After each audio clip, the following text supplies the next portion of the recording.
right somehow. And you saw Demetrius looking at the feet of Pedroia and clearly didn't see the exchange and just assumed that he caught the ball. So the fact that they were flat buzzers. This is a way lower bar than the robot umpire revolution. You just want to have the umpires be better informed than the watching audience at home. When that doesn't happen, it's an embarrassment. Carlos Beltran into the wall last night. You guys see that play? Oh, I mean, so casual. I mean, I'd like to see him throw at a Christmas tree in February. But bruising his ribs and now day to day, which is tough when the day is game 2 today. Lackey for ball Waka in St. Louis, the NLCS MVP, best pitcher in baseball in the last 5 weeks. But his team down 0-1, coming off a blowout loss. So should there be a must-win feeling for St. Louis tonight?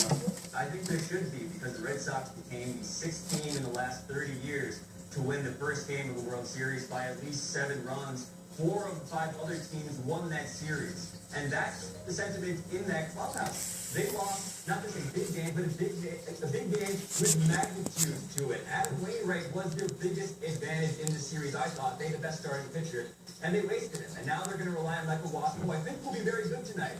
But now they lost their ace, and that's a big, big problem. Well, I'd argue that Michael Waka was their #1 advantage going into this series, and that's why this feels like not necessarily a must-win, just a must-perform. They have to get back to what they were doing. If Michael Waka's strong on the road, which honestly he hasn't been this year, giving up, I think, a better than 300 batting average against, then versus home, where he's like 170. I think that they'll feel better about themselves going into St. Louis for 3 games, but they need to cut the errors out, and it would help a lot if Carlos Beltran is able to play sort of day-by-day, That'd be great. I'm going to go on one of those rare limbs and say that it would have helped if he was on the field. Okay, what do you think? That guy that they make the Hall of Fame based on his postseason, they would have to have him in the lineup, Israel. And Pablo, you missed the statistic that makes the most sense since 1993. If the home team wins the opening game, it wins the World Series. But that doesn't make this a must-win. The Cardinals have come back before. They are still a quality team. They were deer in the headlights last night with a lot of those young players and even some of their veterans. I just think that, if you can grab a game at Boston, it works to your advantage, but they still got that home crowd, the home advantage when they get to St. Louis, and they still got Walker pitching tonight. They got TBA pitching in the game 3, TBA in game 4, Wainwright is coming back.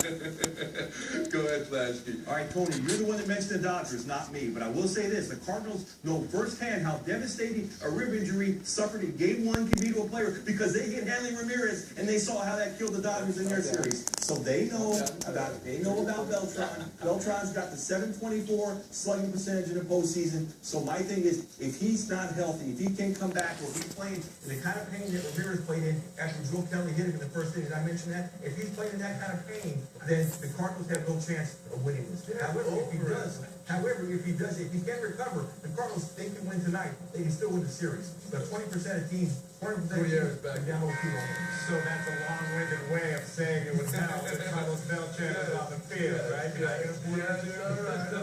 It's fine. You get your point. That's the last. That's the horn. It's fine. They leave at 11. And then we have 48, Gutierrez 7, Flasky 7. We've been going to take a break. Fire Cell next. Coming up, what the what was on John Lester's glove last night? And who the who that was dunking in a professional basketball game last night. That was awesome. All being a preseason game. So good to see for him.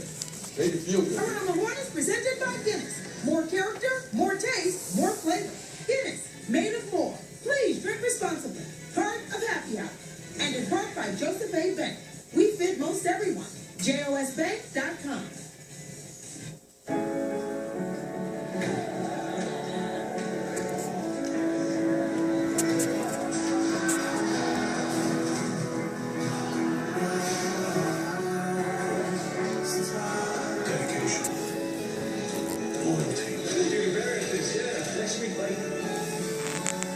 Friendship. The choices we make reveal the true nature of our character. This weekend, it's 70% off at Joseph A. Bank. Almost everything in the store, 70% off. Friday, Saturday, Sunday at Joseph A. Bank. He's so nonchalant with that, though. I was shocked when he was out of the game. I was like, He was tough. He looked like a different man. He was so casual making that. That's a hard wall. That's a.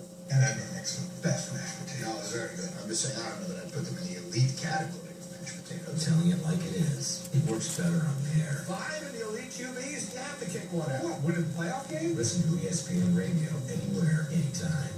Get easy to install floors at Easy's the same prices as Lumber Liquidators. All Easy Click floors are on sale, including all leverage, 20% off. Plus, get hardwood bamboo and board up to 58% less than big box stores. And special financing. Sales going on now at Lumber Liquidators. That one time did right. From Ridley Scott comes the film Empire Magazine says is a shocking, powerful, and transcendent thriller. Rolling Stone says expect the unexpected.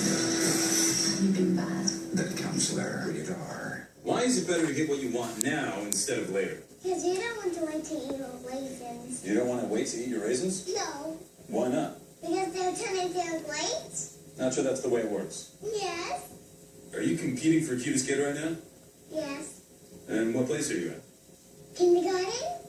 That's adorable. It's not complicated. Now is better. And AT&T is the nation's fastest and now most reliable 4G LTE network.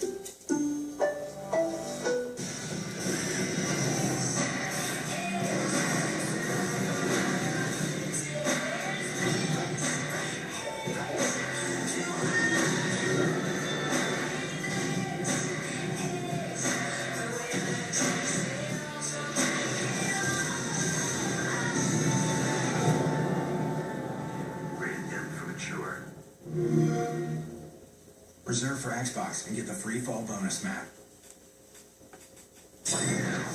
Buy or sell. John Lester, Game 1's winning pitcher, 7 2/3, 5 hits, 8 strikeouts, and one Piece of something on his